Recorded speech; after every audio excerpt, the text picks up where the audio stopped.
Hello, my dear friends. Welcome back, you good people, good parents, good kids, especially to those kids who happen to be tuning in. This is your chance to understand how to find out or to discover how people like my age look at life and how life it is actually is. It actually is. So I'm referring to a book right now. It's in the draft form, even though I fell in love with it already, even reading the first chapter.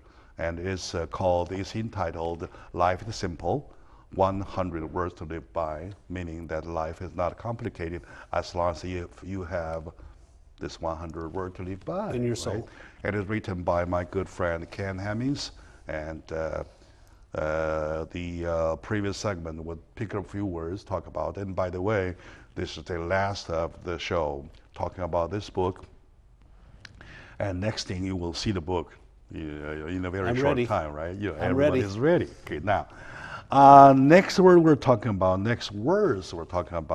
probably we'll put two together, optimism and passion. Yes. Yeah. So how do you explain being optimistic and passionate? I am an optimist, no matter what reality says. I say in here, in general, optimism is thinking positively about any and all aspects of life as they occur, when they happen. And then there is no existence of failure in a true optimist. I have never failed. I have put out glorious effort without achieving the intended desire, okay? That's not failure. So optimists, the same thing can, if say you're a pessimist, I'm an optimist. The exact same thing can happen to us, very negative in our life. I will look at that this difficulty will pass and there are brighter days ahead. The pessimist will look at it like this is very difficult to deal with and my life is only going to get worse. And it could be the same circumstance. That's why I've always said my number one word on the planet is attitude. And the optimist has the attitude of positive thinking. And it makes the difference between stress in life and pressure and joy, tasting oxygen better. All right. And then how do you interpret passion? Okay. Or passionate, to be passionate. Passion, I believe, can be lived in everything you do in life, everything you do. That it is the difference between having a job, showing up for work, doing your job, taking your check, and going home in a routine way. The passion is going to work, seeking excellence in every moment you're there. Money is the secondary thing, and passion is a focus on quality, excellence, and joy of what you're doing. When I played baseball or whatever, it was joyous. Every pitch I ever threw was a challenge and a joy. Okay. And so passion is taking a normal emotional existence into the next level of joy. All right. If we would look at the further depth, right? Yes, sir. To define, can we say that the word being optimistic is more strategic, and being passionate is more concrete on the actual things you do? Am I right? My attitude is pessimism paralyzes, optimism empowers. So your comparison there. All right. I think optimism is more. What was the word that you're using? It's more. I'm saying. Say optimism is a lifestyle. It's an adopted lifestyle. Yeah, okay. And you could be an optimist even if your parents weren't, because you could observe how they're not as happy and joyous, because they. Or I say, put it in a different way. Optimism is the overall attitude to life.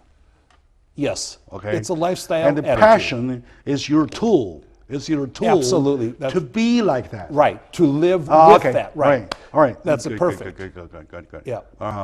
So Okay. I try to do everything with passion. I never, some people think I'm crazy, but I never waste oxygen. I always give the best, because someday I will have my last breath. You all Yes, even yeah, these young, everybody beautiful will, kids yeah. that are watching us will have that come.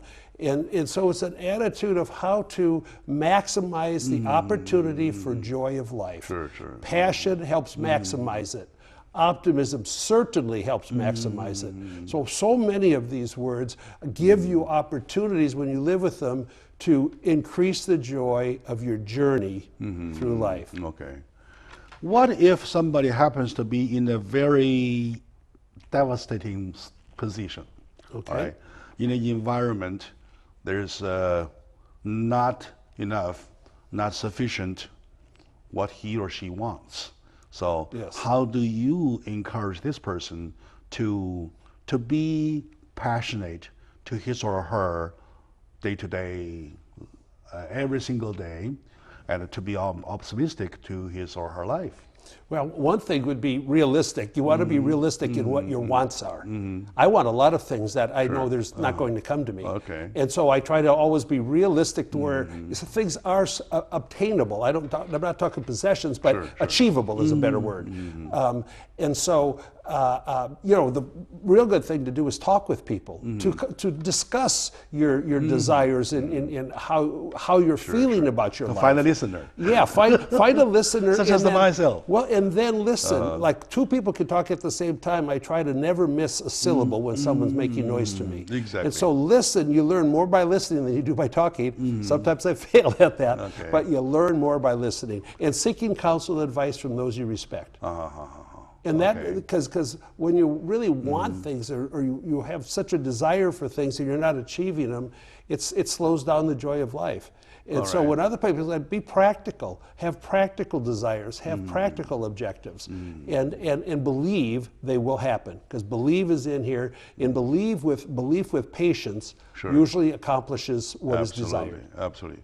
To me, I call myself an optimistic person, because I handle my day-to-day job or life with passion, with lots of passion. Whatever I do, You do. I kind of of your type, and the key to that is, if I may share some of my understanding with my friends back there in front of TV, though, is that you got to understand who you are and what you have. There's always a comparison how you make your own judgment. You always think about what you get is more than you're worth. Absolutely, Better than you deserve. Yeah. Yeah, there's a guy, every time I shake hands with him, his saying is that, how are you doing? Better than I deserve. Absolutely. If you keep this term in mind, everything you're getting today is better than you deserve. And that will guarantee an optimistic mind with you. And that attitude goes right down to one of the key words, appreciation. There is an opportunity to appreciate everything. Yes, you're right. You're right. And for your viewership, who I'd love to meet everyone in person, but for your viewership, they are honored, to have your wisdom shared with them on a regular basis. Yeah. And I'm honored to be your friend. That reminds me of something probably we can do. We can send some notice out and to invite our audiences to come to the studio, and for call it a discussion. I would love it. Or call it anything. Or we'll get together to share the smiling faces, to share the wisdom, to share the information. That is important. I would love it. I love your viewers. Sure, I love people. And someday we'll really want to do that. We will. Okay, now, for that, we need patience. Yes, right. We need patience. We have to wait until our audiences get the message. We have to wait until they get back to us. And we have to wait until they really put some ideas that they can come here to talk about. Yes. Right? So your next word, without asking, is patience. Yes. Right? So big. What's your definition of patience? I always say at the end, patience, it's a life better lived. Impatience has no positive health benefits. All right. Patience has eternal health benefits.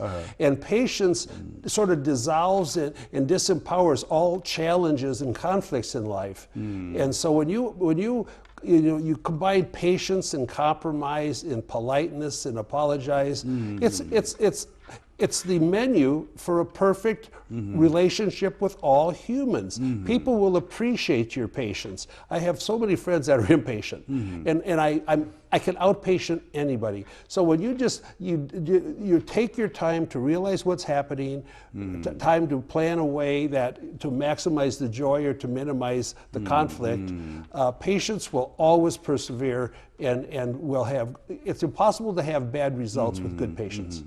I believe that. Yes, of course. In life, there are lots of expectations. Yes. To me, expectation means wait.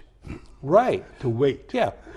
Expectations with a short timetable never come true. Yeah, sure, to wait. Yeah. So when you decide to wait, you better wait. Yeah. Right. And then that calls for a big word, which is patience. Right.